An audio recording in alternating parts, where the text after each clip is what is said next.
JP, are you with me? No, I wonder what that looks like in the time of COVID. You know, I need to make a. I want. Yeah, I put us live just so. That way people aren't like, where are we at? But I'll put a Facebook post up. I made a message a while back, but I want to. If there's ever a TikTok video I would like to do, even though I know I'm not a gospel guy anymore, I want to do like a Fred Hammond video, or just make fun of like choir leaders, like class, like because they're ad libs. You never understand what they're saying. Like you can always catch it once the choir says it, but when they ad lib, you don't actually know what they. Like, praise the Lord. Man, there's like I can think of two. Gosh, there's you say you did that Kirk Franklin thing. Made me think of the hymn and. It was later on that album, on that Revolution album, where Fred Hammond comes in and is literally just doing that. He's not even choir. He's not even leading.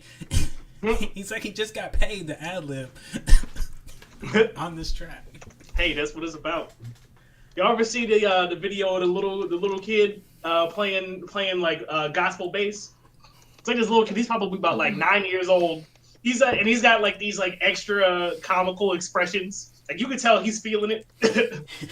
I'll pull it up. I'll have to send it to one of y'all earlier. I'll post it in the chat. I also need to send you the one with the kid. I think it was like a month or two into quarantine, and he didn't want to do the rest of his homework. So I saw that little kid. God's doing the work. I don't want me to doing the work, but he's doing work on me. Oh my gosh.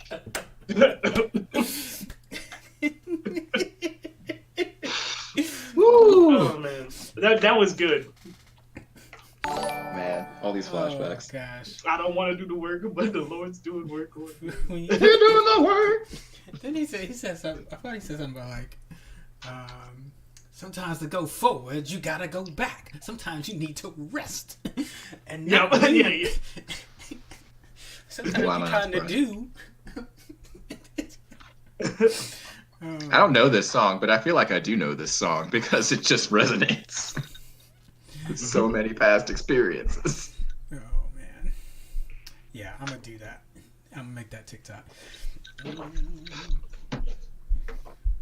It'll be like the Black Church edition of like what Dude from Parachute was doing. Dude from Parachute? The Wii Sports flu guy. Oh. Yeah. I had a friend that did one where he's making fun of the songs that never stop. Because like they You mean all of them? I know, but in particular he was. I just mean. Yeah, he picked one. He picked one gospel song, and it's just like, and he every time he would try to like sit down, and he'd be back up. He would go home, try to sit down on his couch. It would pick back up. He was like, dang. He get ready to get a bite to eat. Yes. He like, oh. Like, dang. Oh, I found it. I'll post it in the chat. Somebody needs to make a TikTok of them like practicing their track stuff, about to go take some laps running and stuff like that. They're like, wait, let me get my music in, and it's like church-based music.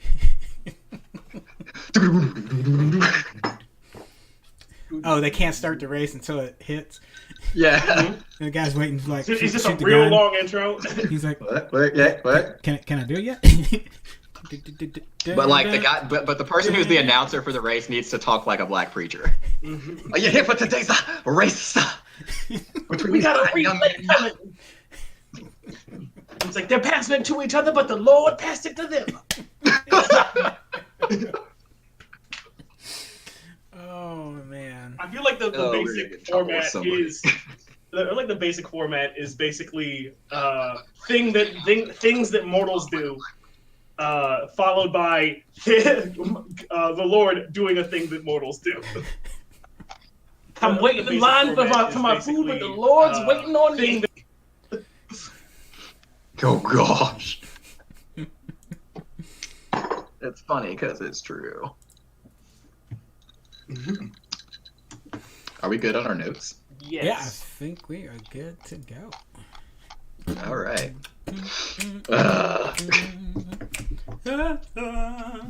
Oh wait, we actually are live. I thought that was memes. No, I was joking. I mean, I'm being serious. The opposite, yes. Wait, what? It's honestly just because I haven't got a starting soon graphic. I just need to get us a. It's my bad. It's my bad. Oh snap! We needs it. All right. Wait, what happened to the old one? That's because I changed accounts. That's really all it is. So no, I gotta get that graphic again, and I just haven't hunted it down. Just build a State of the Nerd Union logo with the eagle holding a bass guitar. No, all right, no. So we'll get an eagle that's got a throwed out feathers. Don't ask me how that works. And then that will be holding the bass guitar. And then I think I lost it after that. Okay, wait. Sounds like a Palpatine sketch. But if we have this, the throwed out eagle needs to have like a little mini Kenny in it, just as a throwback to your Afro Zapdos. Oh, so I could be in the hair. Yes. Wearing So yellow like a Zapdos. So story time. Back in the day when Final Fantasy 13 came out, the character Zaz, who had the best fro I've ever seen in a video game next to Afro Thunder, had a chocobo that lived in his afro. Mm-hmm. So when Kenny had got this game, he started walking around campus with a Zapdos, like a little toy Zapdos in his afro. Nice. And it was the greatest subtle cosplay I've ever seen. I'm all about subtle cosplays. I love it. Yes. 40 out of 10. Nice. 40 out of 10. 40 out of 10. All right, well, welcome to State of the Nerd Union, folks. We are glad to have you here tonight. We hope you enjoyed that little throwback story from our olden days. Tonight, we have so many things on the show for tonight. We've got Star Wars. I have done that twice now. I'm going to go, hurt myself. We'll talk about Trek on Wednesday.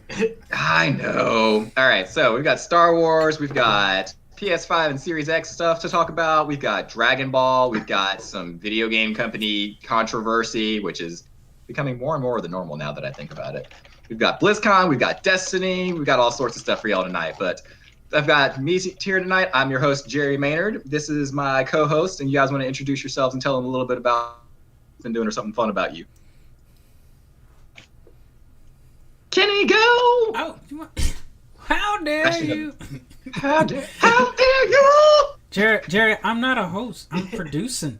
I'm just back here producing, baby. Whatever. We like seeing your pretty face. I just want to make you two look good. All right. Because you do like 51% of the work. What? No. He's the controlling amount of your work. Yeah. I just direct the work in a direction. How about that? That's what I'll be comfortable saying. Not no percentage. There you go. All right. Yeah, and I'm excited to talk console stuff this episode. It's gonna be good. It was a good week. It was a good weekend. Good. Cool. Yeah, it was a good week. What's up? I'm Steve, Destroyer of Worlds, Savior of None. I'm excited to yet again complain or share news of EA being sued again. We'll get to that later. But also, we got some nice DBZ news, which DBZ fans are probably excited to hear about, and also be probably equally disappointed as they were the first time that the DLC came out. But we'll get to that later. All right, so let's just get into it. And we're just going to start off with a little bit of... So, you didn't get a day one console for this PS5 or the Series X. Stores are sold out. You didn't pre-order. You screwed up. Well, we've got good news for you. So, Black Friday, there will be apparent restocks happening for the PS5 and Series X. Now, what Black Friday looks like in the year 2020 in the midst of a pandemic, you don't really know. But we do know that we've gotten some updates on the two consoles restocking. So, from one of the Twitter accounts for PS5 stuff called PS5 in Stock Alerts, there's going to be pre-order availability times that are available for retailers like Walmart, which is going to have like an online-only restock on November 25th at 7 p.m. Write that down. GameStop is also going to have a PS5 restock, but those will only be available in person at 7 a.m. for the local time for each of your retail locations. So you probably are going to want to go by there and make sure that those stores are going to be open and double check on that, because sometimes they open some stores and sometimes they don't open other ones. Amazon UK has updated its Yeah, it's real crazy. Yeah, go talk to your stores. Amazon UK has updated customers by email that there's going to be a limited PS5 restock there on November 19th at noon GMT. I actually don't know what that stands for. I'm just reading off of their notes. Yeah. Oh, okay. That's good to know. So it's going to coincide with the console's actual release date for that region. Other older updates on PS5 restocks have suggested that Best Buy is going to restock the console on November 22nd, but we don't really know what time that's going to be. And that's really not surprising given how the PS5 and the Xbox releases went for that site in the first place. So, my biggest recommendation I can say for folks, along with that, like PS5 stock alerts on Twitter, there's an Xbox One as well. My man, Wario64 on Twitter. I've been praising that dude's name. He already just did really good about giving he does price updates all the time of like, hey, this thing dropped price on Amazon, so go check it out. It's like $10 less. Go grab that. But for Xbox and PlayStation news, he has been on top of it. So I'd highly recommend following him. Make sure you get make sure his notifications get to your phone so you can see. Yes. Because there's so many people that have been able to grab one based off of his tweets alone before you get to anything else. And you're just gonna have to stay on your phone. You're gonna have to be active. It's like it can't. If you're waiting until the thing comes out that day, some people are already probably in line or already by their computer, or you're fighting the darn gum bots. So it's rough out there. Yep. Don't sleep. Yeah. If you remember, I feel like everybody who cares should be old enough to remember when the Wii came out and how it was sold out for weeks, or actually more like months of just like everybody who wanted one was standing outside the store when the store opened. Yeah, and if you don't pre-ordered, if you haven't pre-ordered like your console yet, it's like that's got to be you. Yeah. Basically. And if you don't remember that, you can remember trying to get a Switch at the beginning of the pandemic. You couldn't find one. Yep. Yeah, it'll be like that all over again. Man.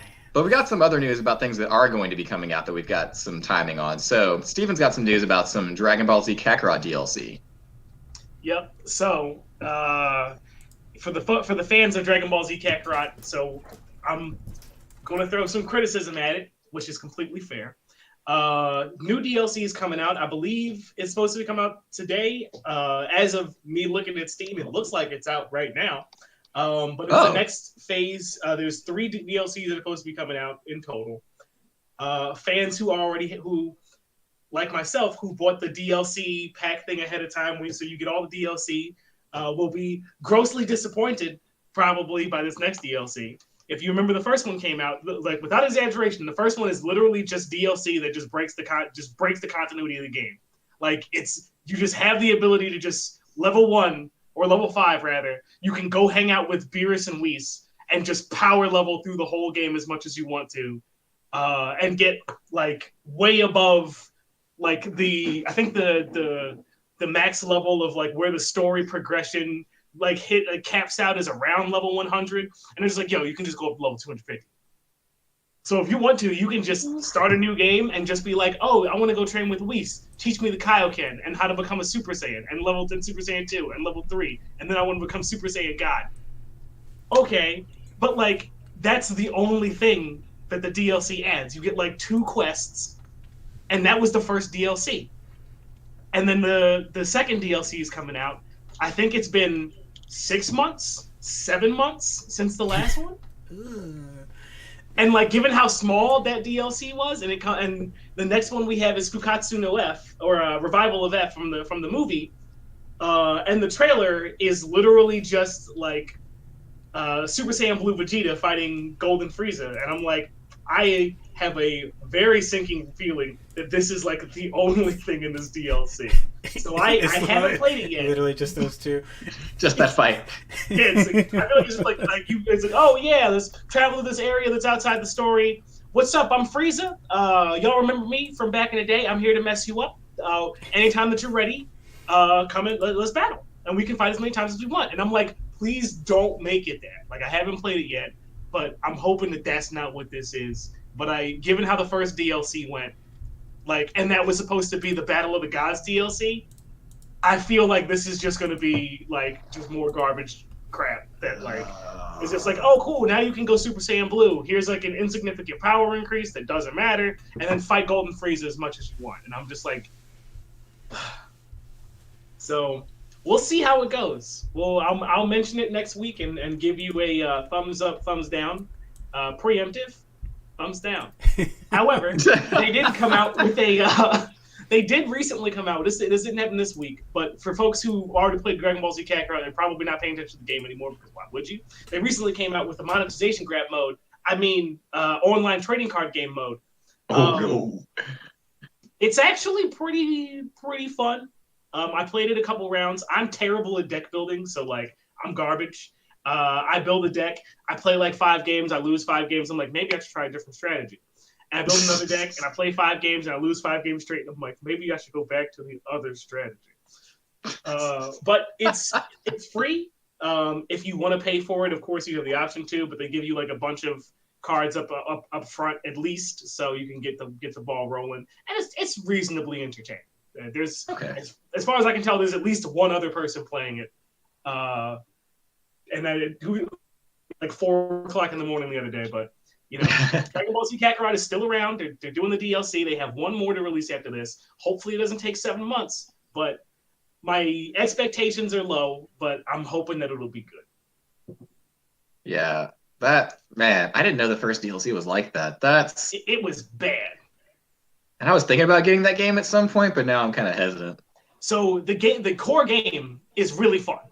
It's a lot. I really enjoy Dragon Ball Z Kakarot as a whole, but like specifically looking at the DLC by itself and like what it adds to the game, absolutely awful for the amount of time that we had to wait for it to come out. And like, especially with the second one, I understand, you know, pandemic hits, you got to get voice lines from people, blah, blah, blah. At the same time, throwing that understanding completely out the window. What the hell? Yeah. I mean, I guess if you play through it and then you do the Battle of the Gods leveling, then it makes a little bit more. The fact that you can access it that early is just messed up, though. That like ruins like the whole storyline stress of like being underpowered when you're fighting Saiyans. Yep, and it really does. And like I played the Battle of the Gods thing after I beat the game because why wouldn't I? But like there's nothing to do. Like it's just like from level 100 to level 250, it's just go there and train with Whis until you can fight Beerus. Well, all right. I mean, maybe they'll be cool and like throw in the Universe Tournament arc for the last DLC because that would be dope. I'm hoping, or Goku Blackheart. That'd be sweet. Oh yeah, man. See, those are 2 good storylines they could add to there. Like, come on. For real. Well, that's good to know. Well, another news about video game companies disappointing us. So apparently there was a Capcom data breach but in the good news of that, there's also apparently a Resident Evil release date in these news information that came from Capcom. Kenny, you have some more information about that for us? I sure do. So this is only affects you if you had a Capcom account. So maybe if you'd given them like a warranty card or any like they don't have like a strict online service, but if you had any kind of account information on there, it was potentially compromised. Though they have said it was not your credit card information. How they were able to make that distinction or be able to say that, I'm not sure. So maybe they have it authenticated in a separate server. So maybe the server that was attacked was literally just passwords and informations for your account, but maybe the credit card stuff was saved elsewhere. But if you have one of those accounts, definitely be on the lookout. Check your credit report, make sure nothing crazy happens regardless. But the bad news for Capcom, but the good news for us is we know when the launch window is for Resident Evil Village, or Resident Evil 8. So that came out from the data breach. It's looking like an April month launch window. And there was a demo that's expected to come out the month before. So we should be expecting a Resident Evil Village demo in March, and then we should be able to play it in April, assuming nothing changes on their end. But data breaches suck, but hey, if we get a little detail out of it. There's a bright side. Yeah. Well, that's good to know. So that's exciting for all of you Resident Evil fans. I think we've also got some more news about some things that were stolen from people recently that you wanted to talk about too, right? Oh, dang it. Back to back. Good transition. Double theft. Double theft. So one of the largest Batman comic collections is going to be sold. Is going up for auction on Heritage Auctions from a guy named Randy Lawrence out in Roca Baton, Florida. Now, if you're a big comic collector, that name might sound a little familiar, or a Batman collection in Florida might sound a little familiar, because a year or two ago, his entire collection got stolen. He went into his storage unit. Saw one box was ajar, like it didn't look like the place had been ransacked. One box was ajar, he opens it, it's empty. Opens another, it's empty. And it's like all of it was gone. But the one thing that is cool about having a certified collection, someone that's been graded and like they actually put a score by how well or how well maintained that comic is because it's so meticulously taken care of. Pawn shops, other collectors and things like that. If you try to go sell it, they'll know. Like it's like oh yeah. So you got a bunch of these. So you just had these lying around. Batman number 2 in near absolute mint condition, just already rated and just lying around. It's like I found it in my dad's attic in near mint condition. Let me go back and check the price for that. Hits the emergency button immediately. So I'm glad you brought up Batman number 2 because he does have a copy of that one, which is one of the harder ones to get. And it'd be funny if that was the one that tipped him off. This already looks suspect, but Batman number 2, no, that's when I knew. Something's too obvious. Wait a minute. But the whole experience, so he's gonna keep some of his collection, but generally he's decided it's time to let it go. But the sale for this is gonna be a little ridiculous. I don't know what the estimate was going to be, but it's gonna. This isn't like trying to sell my game collection. It's gonna be like hundreds of thousands of dollars. Kind of. My gosh. Kind of transaction, but yeah, I think it's estimated around $2 million, or at least that's. I don't know if that's, but it's an immaculately his is the gold standard of if you want to know, do I have every Batman comic? The question is, does the guy's handle on the comic world is Alfred Pennyworth, and basically your question of do I have a good quality Batman issue blah blah blah comic, and it's well, what's Alfred Pennyworth's version, because his is basically the best that anybody has. So it's and we if his is 9.5, wow. If his is 9.5 and it's basically mark that as a 10, and then we scale down from there, because ain't nobody gonna have a more well kept collection than he is. All right then. He's the man for Batman comic books. But I understand, because when you get robbed and somebody steals your comics, and you notice, it's you're all right, this is making me too big of a target. I'm not trying to wake up in a chained up in a bathtub or something, and then I'm being robbed of all my comic books. Where are the comics? It's let me. It's it's at some point it's you enjoyed your collection enough, and it's you gotta let it go. Yeah. It's I don't relate because I'm not gonna sell my video games, but I understand. There's a certain part when it's all right, it's time for this to end. Yeah. Well, list of things that are not ending and actually getting bigger. So we got to look at the Disney Star Wars hotel that they're producing. It's going to be called Galactic Star Cruiser Terminal, which that name in and of itself should just get you excited, because it's Disney doing some Star Wars stuff around a whole entire hotel stay.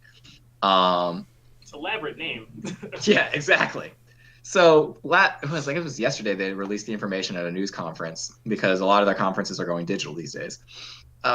We got to see the first looks of the interior of the Galactic Star Cruiser terminal for the hotel rooms that you'll be staying in, and oh my gosh, it looks exactly like something out of a spaceship. I think Kenny's pulling up some pictures for this, but look at this. Look at these beds, look at the bunks. You have stars to look at out the windows. I cannot wait for this. And maybe it's just because I'm a huge kid at heart when it comes to stuff like this, but I was talking to my wife about it earlier, and we're both decided that we're just going to go stay in one of these hotel rooms without our kids, just to be able to fully enjoy this. Nice. This isn't about you. Parents, it's oh yeah, we took you to Disney World. When? It's you were 3. You don't remember? You were there. We have pictures. It's okay. We have pics. It happened. Just Photoshop them in. Yeah. No. We really are taking them to Disney next year. Like there will be pictures. This just won't be there. But I'm really excited about it. I'm excited to see like the full like restaurant experiences, like the drinks and everything else associated with it. Like I'm geeking out really hard about all of this, and I think it's gonna be really cool. Pro tip: don't go in the summer. Go in the winter and wear Jedi robes everywhere. Oh yeah, like so next year we're going and I'm getting like a purple lightsaber and I'm totally gonna bring it with me. Like Nice. costume and everything. But are you gonna shave your? I have very strong gonna what? opinions and recommendations for lightsabers. Ooh, we'll talk about that after the show. Yeah. But I'm pretty stoked about it. It's probably gonna cost a good penny to go to this hotel. But I mean, we're only gonna do this like once or twice, so it's gonna be worth it. But whenever that does release, you can look at it from a review from us about it, because one of us will be going. I might even bring in one of our old hosts, Joey Carradine, in with this, because he's probably going to go with me when I go. So Nice. we're pretty stoked about that. But moving on, we've got some more news about some video game company stuff, but this is not so much in the department of trashing them as we have been doing for lately, not just this show. Kenneth, you want to throw some more information about that? Yeah. So we've been wondering more about the Bethesda deal, becoming a first-party developer under Microsoft and what that's going to mean. And yes, they've said, no, we're not going to like screw over Sony. They can still get the Bethesda games. So this clarification, I think, really helps out. And it's very similar to what we're already used to on certain games coming out on Xbox maybe a month before, or maybe getting certain type of DLC before Sony. And that's exactly what they're talking about with Bethesda, is that they either want the games to look better on the Xbox, which I'll get to that in a second. That sounds a little suspect. They want the games to either look better on the Xbox or come out first on the Xbox. So that latter one we're used to. It's like, oh, okay, yeah, this game came out, and we're seeing it right now. Like Yakuza is on Xbox Series X right now, but it will eventually get on PS5 in like I think December. I think it's gonna be the 25th. So it comes out on the 25th. Okay. Oh, nice. That's not bad. I know, it's like not some bad. companies, it's like waiting. You get to wait a year. Looking at y'all, Outer Worlds had to wait a year for it to come on PC. This first one though makes me like, what? So if it is that it works better on the, like, legitimately just works better on Xbox, that's one thing. But I would hope they're not gonna hinder the PS5 experience to make it look better on the Xbox. No, this is Microsoft, not Apple. Like, I don't think they would do that, but I mean, it's a major conglomerate, or now becoming a major corporation conglomerate. So Yeah. I don't know. They'll keep the PS5 version like 5 builds behind the Xbox version. Oh gosh. It's like, oh yeah, the PS5 version, you got the release with all them bugs. Yeah, we gonna keep you there for a minute. Well, I mean, they already did that with Skyrim on PS3. If anyone remembers playing that, Oh no. it was a travesty. I mean, Yeah. I'm glad patches and updates made it playable later on. But if you think about the funny glitches you had on the 360, not them. This is not. They're features, not glitches. The game just wouldn't work. You'd just be stuck off somewhere, not sure why. You just went off into basically CGI quicksand. Like it's bad. Oh yeah. You look at the sun the wrong way, and it's just like. And I still have that happen with Dragon Age Inquisition. I warped myself through a wall the other day when I was playing that, into this whole dungeon area that I was supposed to be in, but I couldn't get into it because I couldn't find the entrance. And I found a way to get in there, and I saw all the coding lines and everything in there. I was like, what is going on? Oops. Sounds like you're doing a speed run. Something like that. And I was like, well, I'm going to just reset the game because I've been in this room for 20 minutes and I don't know what to do. But hopefully we don't have those problems when it comes to any Bethesda games. But I would be surprised if that happened. Not really because Microsoft, but because it's almost a tradition for Bethesda at this point. I would hope that Microsoft's like, yo, all that shit you've been doing, knock that off right now. No. Just stop. It's It's like if you release another Fallout 76, where you release like a tenth of a game before the end of the game's even done. It's like, nah, you're out of here. It's like, finish your games. Is it done yet? I mean, no, but release date is next week. No, it's not. It's like, push it back. Yeet the release date into the sun. Just yeet. Then like watch them like release a tweet that literally just says yeet release date is now like whatever it's gonna be. It's like you like keep reading. It's like as you're looking at the page, it's like, oh, the release date for like the next Bethesda game. It's like, oh, it's 2020, and like you look at it, it goes 2021, 2022, like 2024. And then somebody posts. Then watch somebody post like a picture of like the count from Sesame Street underneath it. That's good. It would be funny. So we got some news about some other expansions that released in the past week, actually, as we're talking about expansion packs for different things tonight. So the PS5 and the Xbox Series X versions of this will be arriving on December 28th. But what we're talking about is just Destiny 2. For those who play this game, you probably already know this is out. But for those who don't know, the new expansion pack Beyond Light is out. Ken's been playing a lot more of that than I have, just because I'm not leveled up enough to really jump into it yet, so he can probably tell you a bit more about that than I can. What do you mean? I'm working on it. You ain't gotta be. You just gotta get in there and just be out there. I mean, it's all. I want to finish the main stuff first. Man, I ain't finished the main stuff. I'm just all finished. So I ain't going back. Yeah, I should finish that at some point. So yes, if you're wanting all your frills and 4K support for the PS5 and Xbox Series X versions, that was not coming until December 8th.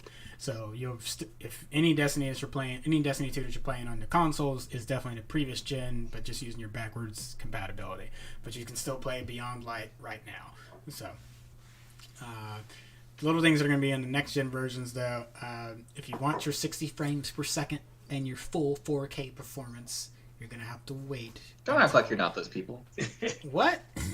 Well, there's one thing we got to talk about Call of Duty, which I don't think I put on here. Which is us. Yeah, I can roll into that. Yeah, we'll just insert it after this. Yeah, but little tweaks like good intergenerational crossplay. So like your saves have been worked to. So if you get the PS5 version or like the Series X version, your save's not gonna like. Speaking of eating, it's not gonna just yeet out of existence. Which is what if you're playing Spider-Man PS4 and you're worried that your save. Sony has now backpedaled and said they are going to let your save, like, Insomniac's going to work on getting your PS4 save, to your PS5 and letting that work. So before it was like, hey, I platinumed this, and all of a sudden I got to do all that over again. It's like your save is going to cross over. But yeah, I downloaded Beyond Light, haven't been able to play yet because this also came out on Come out on the 10th, same day the Series X came out. But having a little focus on Miles Morales, so I haven't been able to do that yet. Cool. Words. Call of Duty. What was the problem? Cold War. Okay. You cannot currently, Cold War and Warzone on your PS5 and Series X are capped at 60 frames per second. Folks, I know we want higher frame rates. I know that you're like, I need my 120. I get it. But you didn't buy a PC for that. I'm sorry, you didn't buy a console for that. Like, is it coming? Yes. But I did not expect 120 frames per second out the box. If you were expecting 120 frames out the box from the start, I don't know, like, what were you reading? Who told you that was going to happen? Maybe there was a Call of Duty announcement I forgot that touted, and if that is and I missed it, okay, I will eat my words. I'm like, I'm sorry, but there's nothing that was coming out that made me think, oh yeah, we're gonna get 120. We're gonna have a launch title that's running 120. It's like, no, no. I mean, if I'm gonna buy a Call of Duty game, I'm not necessarily looking for like the greatest gaming experience ever immediately when I buy that game. I'm just saying. Yeah. Okay. Like, I'm looking for a good zombie game, but besides that. That's all I got to say. That's it. Yeah, that's probably have fair. a TV that can handle it. So yeah, exactly. Like, I want 4K and 120 frames per second. It's like, does your TV output at that? It's like, Do I need to do? Is that a thing I need to do? He's like, yes, Exactly. yes, it is. 'Cause you're probably gonna need a monitor. Yeah, Mhm. because unless you bought a TV like I don't know yesterday, like Yeah. TV's probably not gonna do it. I think we talked about it before, but it's like there's like a whole list of stuff that like the PS5 and the Xbox Series whatever can do that like there's like no TV on the market that can do that like hits everything that it does. I think like Sony has like something that's like coming that like if you bought it right now, like there's like a firm update that's coming that will allow it to do all the things that it would need later, but it can't do it right now. So it's like It's crazy. like it'll do a whole bunch of the stuff that the console can output, but like it can't do everything. So it's just like you said, unless you bought a TV yesterday.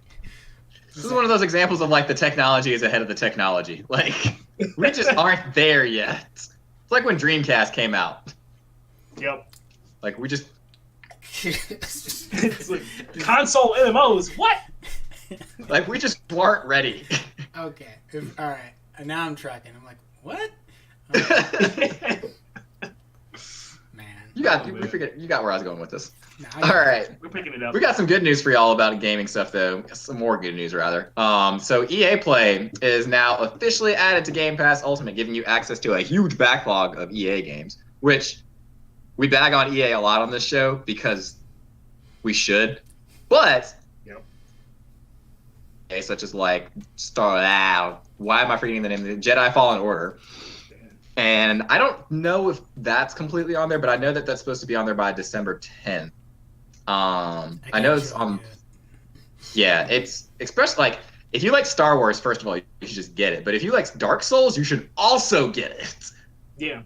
It is genuinely, it's genuinely challenging in a way that isn't obnoxious. Like Like, they came out with a free update a couple months ago where they added like some like a new game plus and like a bunch of costumes and like another mode where you can just like create challenges off the cuff. So yeah. So if you're on the fence about like Game Pass Ultimate, which you should email us because we really want to know why you're on the fence about Game Pass Ultimate in the first place. But if you are on the fence about it, this should sell you on it just because you're gonna get, I think, access to Jedi Fallen Order for like $10. Like, you can't beat that. yeah, you can't beat that. Can't beat that. Also, Microsoft, we really want to know how you're making money on this because we're very confused. Still don't understand. Yeah, it's like, are you guys wizards? Like, we just need to know. It's the long con, my dudes. It's the long con. This is the long con. You get them hooked, and then you up the price. So Microsoft is the Bond villain of 2020. I was gonna say drug dealer, but yes. Okay. They can be both. Yeah, they can be both. Oh, is that mutually exclusive? But speaking of Well, villains, like Dynamite, I sell drugs. but speaking of villains and drug dealers who get you hooked on subscriptions, Blizzard is going to be doing BlizzCon 2021 for free. But it's obviously not going to be in person because everything of COVID is spiking all over the country. So it's going to be a virtual conference. You can go to their website and find out more information about that. But you should know that if you're into World of Warcraft or Diablo or literally any other Blizzard franchise whatsoever, including Overwatch, which rumor has it there'll be a lot of information coming out about Overwatch 2, but that's just rumor, any of that yet. But check out BlizzCon 2021. If you've never gotten to do BlizzCon, this is a really good time to jump in on that. Like, you're going to be able to experience all the big nerd stuff that everyone else gets to experience for a bunch of money, but you'll do it for free. So, go check that out. But speaking of rumors, spread a rumor that I don't know if they intended to spread, and I'm not even really sure how this happened. But if you Google search Doctor Strange and the Multiverse of Madness, like right now, if you go to Google and you type this in, it will give you a cast list for the new movie, which isn't really that big of a deal because it does that for every movie. But you'll notice that on this cast list is Ryan Reynolds, Andrew Garfield, Tom Hiddleston, and Tobey Maguire, which is odd because two of those characters aren't even in the MCU whatsoever. And actually, no, three of them aren't, I think. I don't really know about time travel shenanigans with Ryan Reynolds stuff. But Deadpool breaks the fourth wall, so yeah, he's infected. Yeah, he just is. I mean, for him, it's probably like the MCU is just a movie. That's true. Oh yeah, because he referenced Samuel L. Jackson in the first one. Hmm. But Oh, if you he Google does those, like yeah, he does a few. He's like a Stewart or McAvoy. God, these timelines are confusing. Yeah. Professor X is confused. but if you Google that, you'll see that their names are on there, which has a lot of people confused because now we're wondering whether or not the multiverse is going to pull some Crisis on Infinite Earth stuff where they bring in the other Spider-Men and just literally the other MCU stuff or Marvel anything whatsoever into this. But I think Kenny thinks that is probably a Google error. Yeah, so I think they've been in articles so much speculating about the Spider-Man 3 movie and the future Spider-Verse live-action thing that these have gotten melded together once Doctor Strange was confirmed to be in Spider-Man 3. So I think that the strongest speculation we have is that the multiverse is going to be the back door. Like, Marvel can keep denying it, but I'm like, that's the easiest plot device you could do right there. The multiverse is going to make it to where you can get these other characters in here. So I think that's solid. It's just a matter of, like, I don't think they're showing up in the Doctor Strange movie. I think it's Spider-Man. I think they've just kind of gotten wires crossed, being in the same articles and stuff like that. But I will say the Tom Hiddleston thing is rather interesting on that front, which I could totally see him actually showing up in that movie because we already know there's some weird multiverse shenanigans going on with him. But we'll watch that when that comes out later. Hold on. We might. Steve. Yep. Next up, we got. Guess what? It's your favorite company getting their favorite comeuppance. EA is getting yet another loot box related lawsuit filed against them. This time, it has to do with their dynamic difficulty mechanic. And I'll admit, like when I first heard about this, I kind of felt like this one feels like a little bit of a stretch. But once I, started to kind of like think about it a little bit more, and I read a little bit more about it, it's a reasonable argument. So the long and short of it is in what is it? FIFA. What's that? What's the basketball one? Whatever. NBA and Live. in Madden. Yeah. NBA. There we go. So in all of like EA's like major sports titles, like they have a mechanic that they've titled dynamic difficulty, and basically what it does is the AI of the game will kind of like tweak itself to be better or worse based off of how well you play, so that you always have a challenging game. Sounds fine when you think about it in isolation. However, EA also makes a habit of selling you different players and other stuff to improve your team. So the argument that the lawsuit is making is that the existence of the dynamic difficulty normalizes your difficulty experience. So regardless of how good or bad your team is, it always feels like you're not doing very well. So even if you have, a dynamite team, like it doesn't matter because the game is going to scale to your difficulty and it'll always be hard, which makes you feel as a player that like your team's not that good. So then you'll buy more players or a better team or whatever to try to improve your team. Lo and behold, the game is purposefully trying to make it challenging for you because they want you to keep playing. But also, whether intentional or not, like that kind of motivates you or motivates players to continue to spend money on various characters and that kind of thing. So the argument of the lawsuit, which I feel like isn't very like a super strong stance to stand on, is that like it creates like basically a purposeless experience where no matter what, like you'll never feel accomplished in the game, and that like this mechanic basically exists just so that you'll just continue to buy stuff.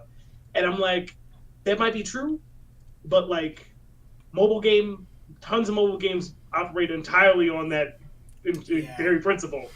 And I'm not sure, like that's like the loot box issue, getting people to buy more loot boxes via game mechanics is one thing, but like the presence of the loot box issue and it being games that aren't rated A for adult that have gambling mechanics in them is like one stance I can very firmly get behind. But if like, I also hate Facebook games and their practices to try to get you to spend money.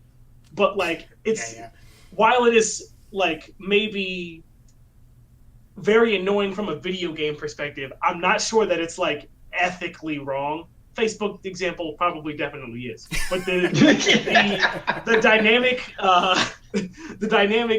difficulty mechanic, I'm like, you know, that is like a byproduct of its existence, but I feel like in general it's there to simply make the game more engaging for players. So even when you have, you know, the absolute best players of the game, you don't just squash the AI play every time, because that's boring. You don't want to play anymore.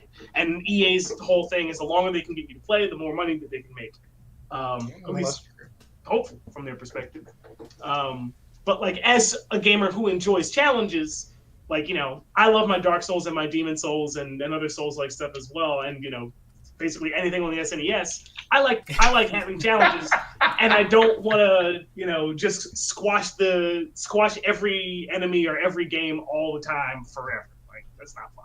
Yeah. So I appreciate the existence of the mechanic, but I understand the stance of, you know, it balances you to try to spend more money on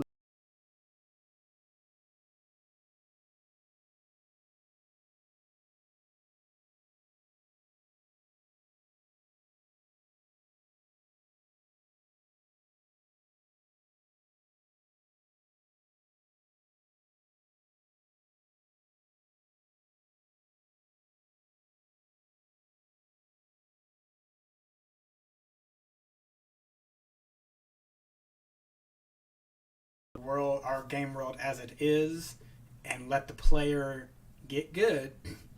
To like it's like we're not gonna really give you any mechanics in here that are gonna help you. It's like it's gonna take you this amount of experience, like in as a person, to execute this thing. It's not about how much experience your character gets anymore. It's like you can.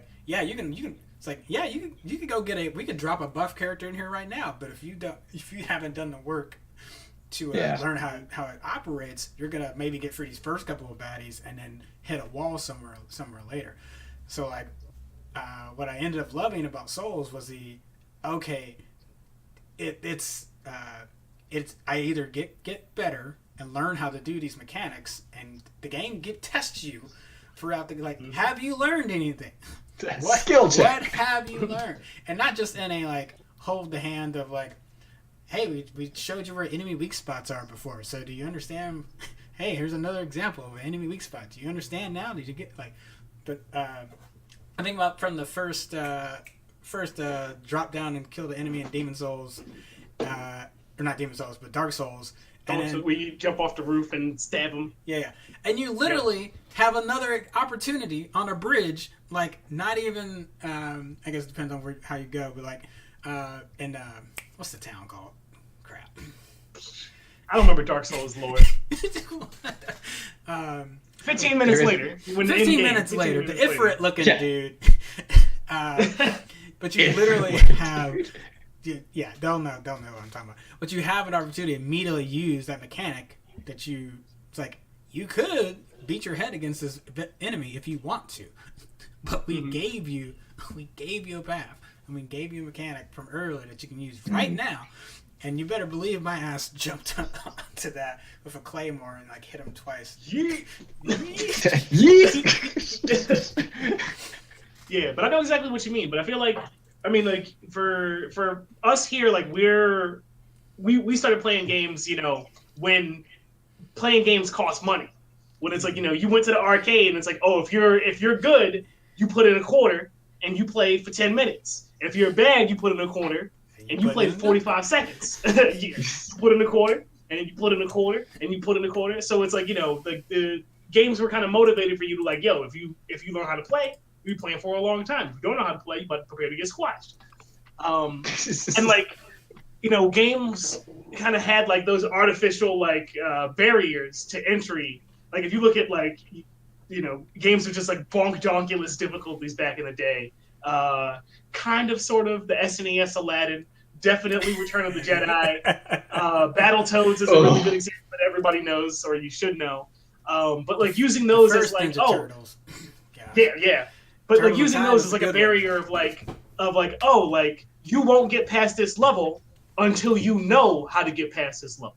Like you did, Yeah. like you simply need to know the game, and it's like the way that you know the game is you get to this part and you die, and you get slightly further past that thing that kills you, and then you die again, and then you get slightly further past that thing, and it's like, when you die again, you get 3 continues, and you start all the way back at the beginning of the game. So it's like that was how they made it longer. But it's like to your point of like, it is a discussion of like, do you want to balance the game relative to your skill of the player? Because there is something to be said for folks who just want to play the game. And they're like, I just want to get the story. If you play Dark Souls for the story, you about to be disappointed. That was like, actually who's why I this? stopped. What's that? What's this? It's like, well, for Dark Souls, like all the stories like hidden in item descriptions and conversations and random stuff, and you're like, wait a minute. So you mean the flame that they rekindled for here is this pyromancer I have in my hand, and I use that spell? This makes so much sense. And then like for your friend who's playing it, you're trying to explain this. So I'm like, what the hell are you talking about? He's like, no, you just jump off the roof, you stab the dude, you ring the bell, and you go down and you kill all these skeletons, and you ring the other bells. That's the whole game. There's no story. But yeah, there's a whole, so accurate. It is. But there's a whole meta to like how you design a game, and I'm of the camp that everything is not for everybody. Like there are certain games that are that are hard for the sake of being hard, and for the people who like to play them, like that's the game that they want to have. They don't want there to be any other option but to just get good at the game and beat it. It's like you want to see the end of Aladdin. It's like you got to get through that fire level. It's like you want to see the end of Battletoads. Have fun on those bicycles. It brought back a lot of flashbacks from me playing Lion King too. Oh yeah, it's nuts. That game is so hard. But speaking of it starts, coming out this Thursday, Hyrule Warriors: Age of Calamity. Yeah, I am. Woo! I'm stoked about that. Oh yeah, big time. I'm also The stressed. demo came out just what was it, 2 weeks ago? Some like 2 or 3 weeks ago, yeah. So if you haven't played it yet, for whatever reason, and you're like, I just found out about this, and I need to play it right now. You got 4 days, and then on Thursday it comes out, so you just buy it, and then there you go. Yeah, and honestly, like, if you think you know what game you're getting, I've just played the demo. If you think you know what game you're walking into, you don't. And that just makes it that much more stressful because we don't know how this game is going to end. I mean, we have some idea of how this game is probably going to end. No, we don't. At least, I mean, I know exactly what you mean, but I'm going to continue to make that statement anyway for the folks who don't. Yeah, I don't really feel like that's a spoiler because, like, it's not. But if you don't know anything about it, I guess it is. Like, if you played Breath of the Wild and you're like, all right, cool, I'm going to sleep until November 20th, 2020, then I guess it's a spoiler. But Yeah, but then it's like you're going to turn the game on for 5 seconds and all of a sudden you're going to be real stressed out. Yeah.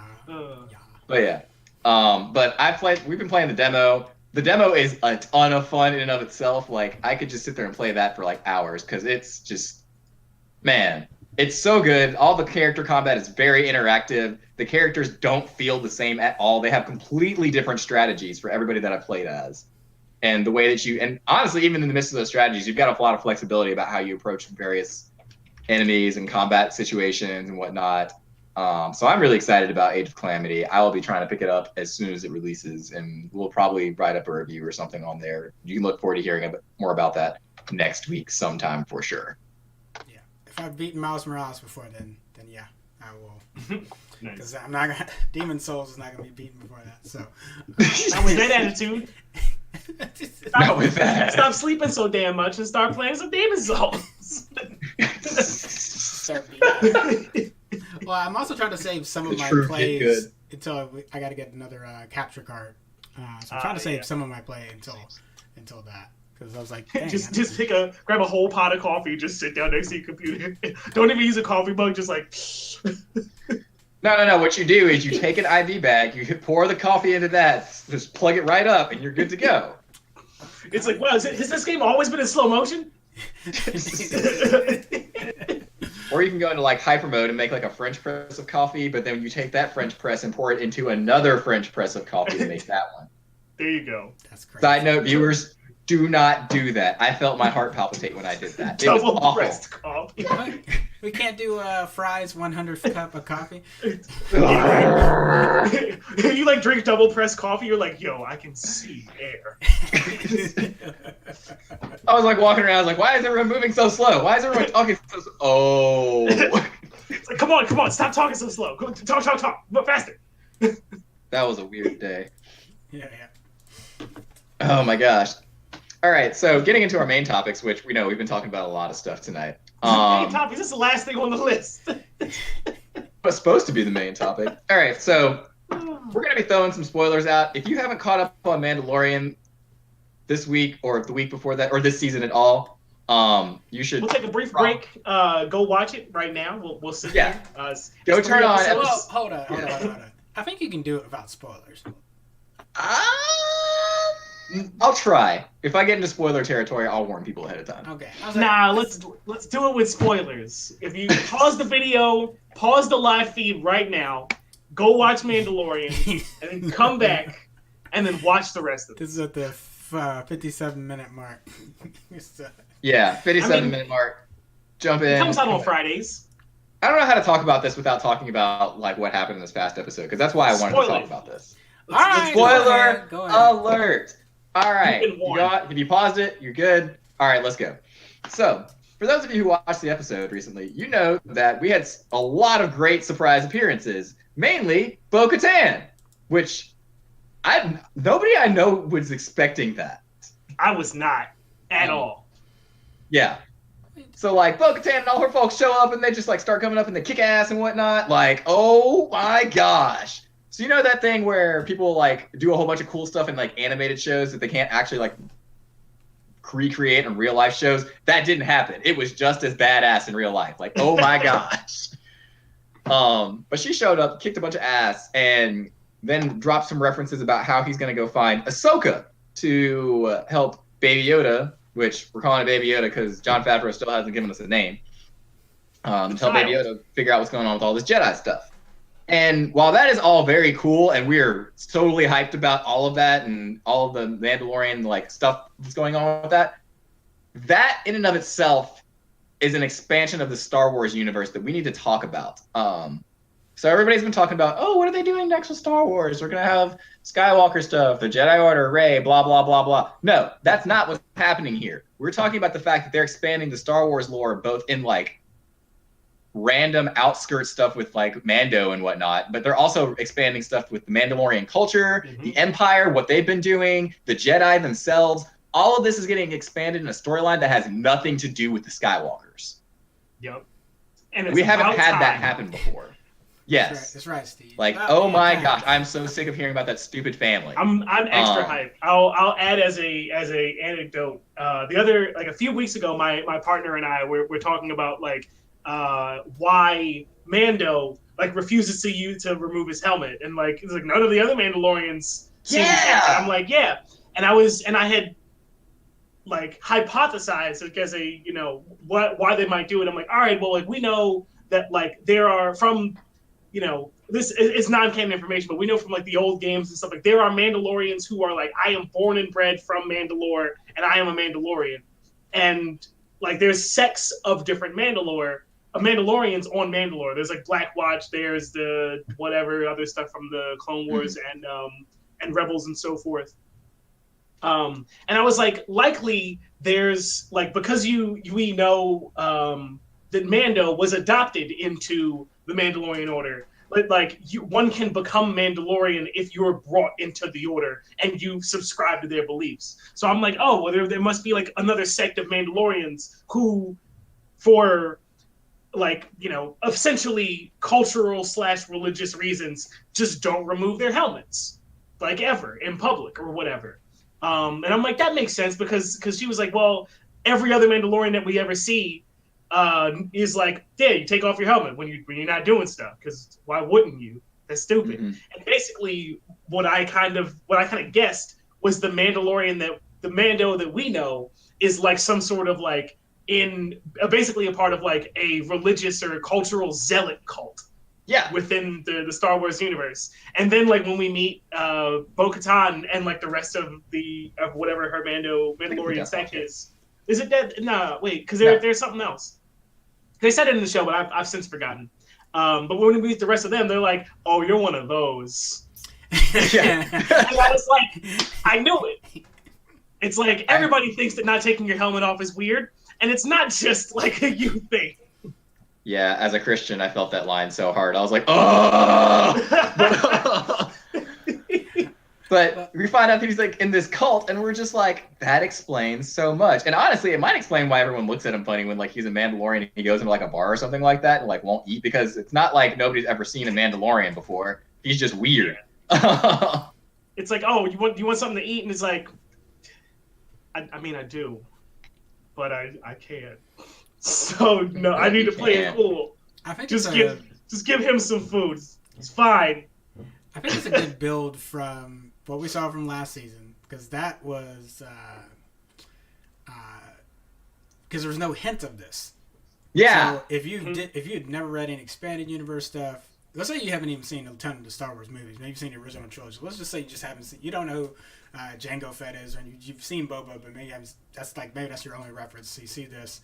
So again, maybe you have two references there. It's like, oh, okay, Boba kept his helmet on, and he keeps it. All right, cool. All right, and then what is the first episode this season?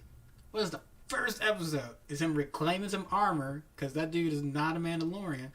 So that because then you're talking about the bar setup, takes the helmet off, and he's immediately like, something ain't right. He ain't the one. Yep. He's like, yo, hold up.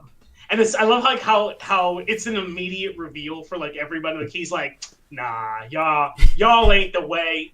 And it makes sense like culturally for Mandalorians, because like, you know, Beskar armor is like their thing. And it's like, you know, oh man, remember that time that you shot me in the head and the bullet ricocheted off? That was pretty sick. And it's because I have this ancestral armor that makes it so you can't shoot me in the head.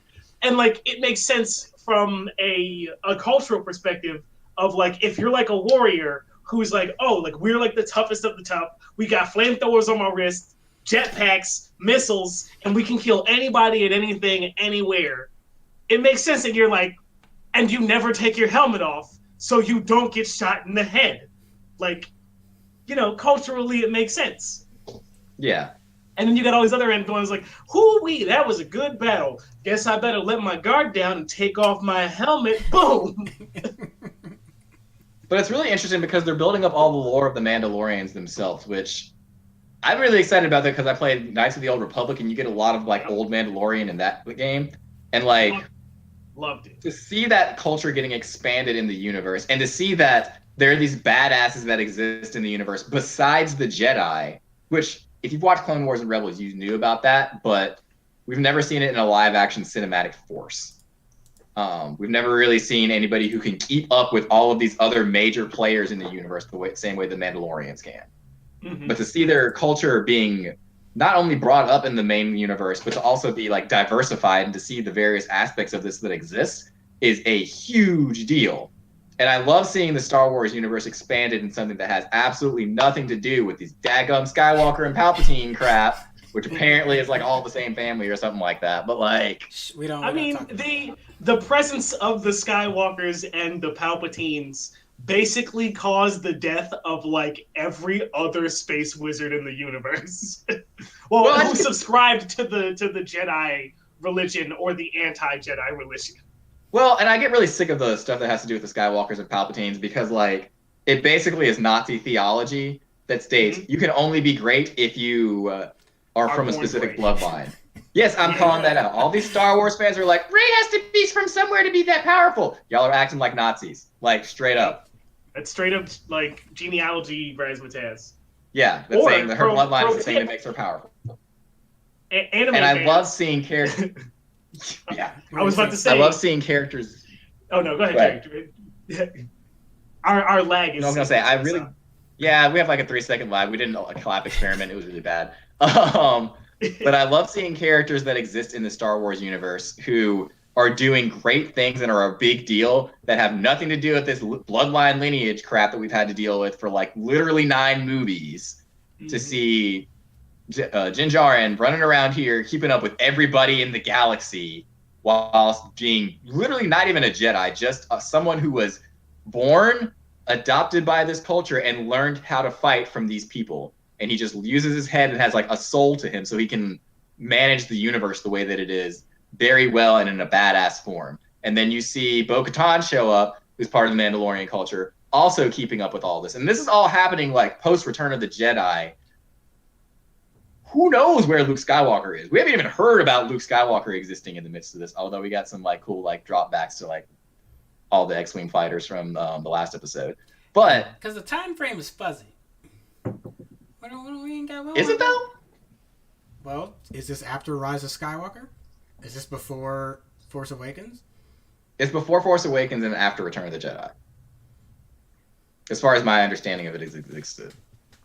That's what I think as well. As far as it's like some numbers, like what is it, 25 years after the after 6 or something like that. But that also brings in the bigger. But it does bring in the bigger question of like, what exactly is going on in the Star Wars universe? Because in the new series, we never hear about Ahsoka. We don't hear about any Mandalorians. We don't hear about another Yoda-like creature existing. We don't hear about any of this stuff going on in the new universe. And also, if Luke Skywalker is rebuilding the Jedi Order, it would make sense that that would be where people were pointing him to, especially since like everybody knows that the Death Star was destroyed and the Empire is on the run. Like the stories of Luke Skywalker would have been spread. Yeah, so I'm wondering making that temple didn't last too long, so it could be already gone. I mean, maybe. I mean, it sounded like he had like amassed a bunch of students over a long period of time, who were subsequently dunked on in one fell swoop. But Taryn said this is 5 years after Return of the Jedi for the record too. Thank you, okay, Taryn. cool. Thanks. But yeah, you mentioned something that I feel like is like critically important, and it's in the new films, like we have just like a massive absence of world building. Like, yeah, you have no idea. Like, is the First Order like a major military power that the rest of the galaxy is super duper concerned with, or are they like the remnants of like a once great empire who has like a massive technological advantage, but like is like so like militarily minuscule that they don't have the respect of like much of the other planets? Because like you have no idea, like, are they really big, or are they like an offshoot of what was a once great empire and they're kind of small, but they're like, you know, still a force to be reckoned with for a bunch of rebels who were banding together. But like as far as like a planet or a collection of planets, they're like, why would I bother to go fight the First Order? They're just a bunch of like crazy religious zealots from the old military group or whatever. We don't care about them. Yeah. And like we really just don't know. And maybe Mandalorian will set up some of that lore, but I don't know. The fact that we're getting all this nice. Yeah. But the fact that we're getting all this world building despite that, I really am curious if this is going to set up to whatever's going to happen like next and the whole like big cinematic universe. I know there's been rumors of like weird resets that are going to happen or something like that, which apparently time travel does exist in the Star Wars universe. But nah, it's in Rebels. Yeah. The reason it's so well, added spoilers. Sorry, man. but time travel. Time travel's a thing. I would have preferred I'm down with a multiversal theory for Star Wars. I mean, if we can read different fan, you know, novels for the extended universe for however many years before we got the sequel movies or whatever, and kind of like, oh yeah, like this person's writing this timeline of books and this person's writing this timeline, we can tolerate the existence of two timelines of movies where they were like, oh man, those last two movies went so good, I would like to try them a second time. And they spit out 3 more movies. Yeah.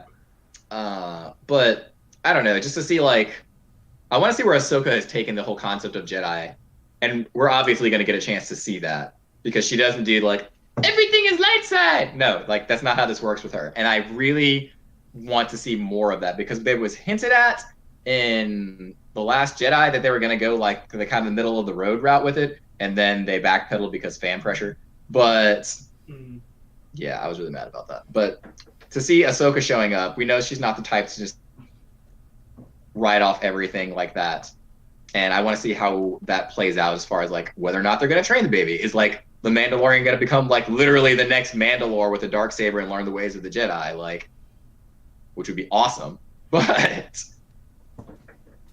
that would be pretty neat. Kenny Like, is- I'm really Kenny excited to looks just have Ahsoka around because like she's one of my favorite characters in terms of like complexity and just like Oh, yeah. her positioning relative to the whole story. And I feel like there's a really good opportunity to do a lot of spiritual development in the Star Wars universe and talk about in the same way that I think it was Clone Wars and the rest of the EU expanded on people using the Force in non-Jedi perspectives. Mhm. I think she's a really good vehicle to explore that as somebody who steps away from being a Jedi explicitly and maybe stumbles into other faiths that utilize the Force. Like Mother Talzin uses like sorcery. I mean the classic Sith in terms of race in the EU like had like Sith alchemy and other sorts of stuff. So there's a whole bunch of ways they could go with it that they never ever speak about in movies that would be fun to explore. Yeah, but what Jon Favreau is doing with this universe is a lot bigger deal. Like, everyone's really excited about Mandalore because the show's awesome and it's badass and stuff like that. But what it's doing for the Star Wars universe, and as far as expansion goes, is not getting enough credit. And I think that definitely needs more attention from literally everybody, and people need to like Well, recognize and thank that. this is not a knock. Uh-oh. And this is why I'm a little more eager about Ahsoka's series that'll be coming up, because it's been the thing that's been rumored. Rosario Dawson's been rumored to be playing Ahsoka. Maybe so. They said it's not happening this week. Dang it! So, I know. They were like, "Don't get your hopes up. We don't think that's happening this week." We still don't know for sure if she even filmed scenes for this season or if that's like a. So this might be a longer thing of him still having to find. I know. I would be so mad. But we know Bo was running around, so that's probably something's gonna happen there.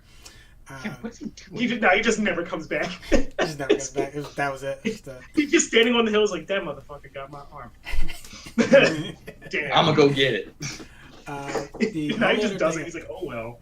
The only other thing I thought about was Mandalorian should not try to expand out too much. Like it's a story about, it's a Logan story. It's a get the kid across the border to Canada. It's a get the kid back to his family. If you try to make it more than that, I think it's going to run into issues. So that's why I'm like, I love the world building that's happening in that. So I'm not saying don't do the world building, but this would be like a Fantastic Beasts part 2 problem, where it's like part 1, him being a dude that one of his animals got loose and he kind of got stumbled into this little bit of a plot, but it's mainly about, I got to get them back. Okay, cool. Then part 2 is like, nah, you need to pick a side. You need to fight. Fighting what? And why? That's the perfect metaphor. He's like, hey, we need you to do this thing. And he's like, but I'm like not that good. And he's like, yeah, but we want you to do it though. He's like, but I also don't want to do it. And he's like, you make a persuasive argument. However, the plot demands that you do it. So please stop bringing this up. We He's need like, money! Fine, shit.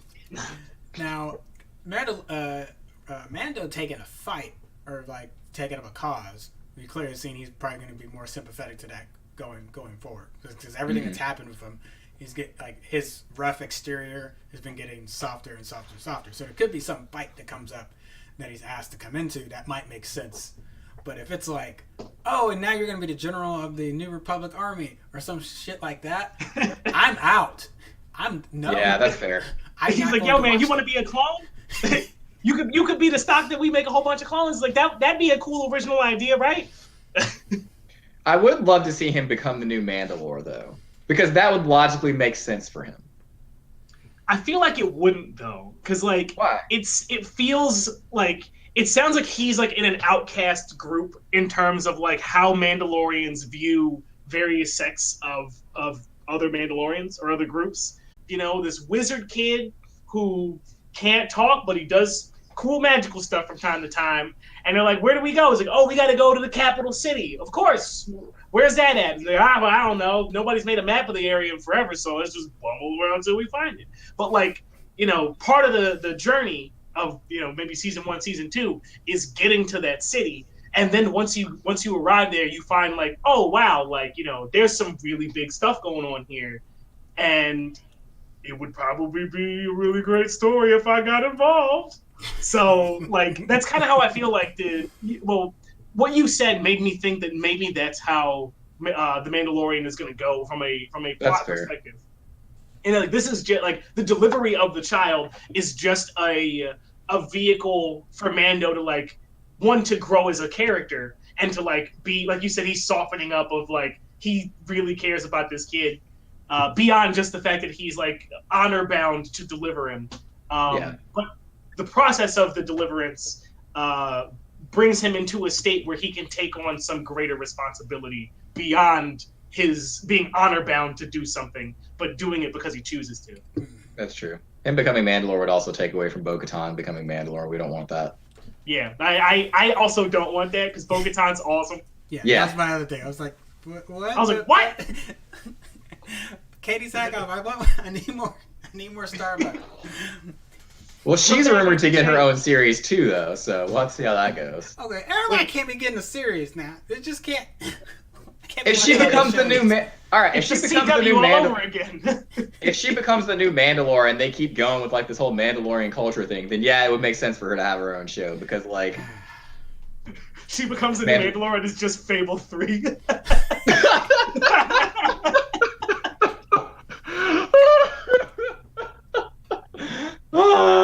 Mandalore, can we have money to buy a school? And he's like, but I really want those robes though. And I was like, what's the budget like? Let's go with the robes. I got one dark saber, and now I got two dark sabers. Sick. That stupid gauntlet system. Oh. Just don't talk about it. Yeah. Yeah, we always find a way back to it. Because Fable's coming out again in some way, shape, or form. We're excited about 2022 at best. Yeah. I can wait. I can wait. But yeah, it'll be at the same time that the COVID cure is out. Dang. You have to say it like that? Come on, man. I can say it in like a funny high-pitched voice. That don't make it no better, man. Yeah, at the same time the COVID cure is out. See, that made it better. No, that's like South Park Disney episode. But getting back to Mandalorian, it'll be really cool to see where Favreau takes the lore and how far he goes with it. Hopefully not too far, but I don't know how it will fit into the greater expansion of what we've seen so far as like Rey's storyline and everything that's going on in the universe there.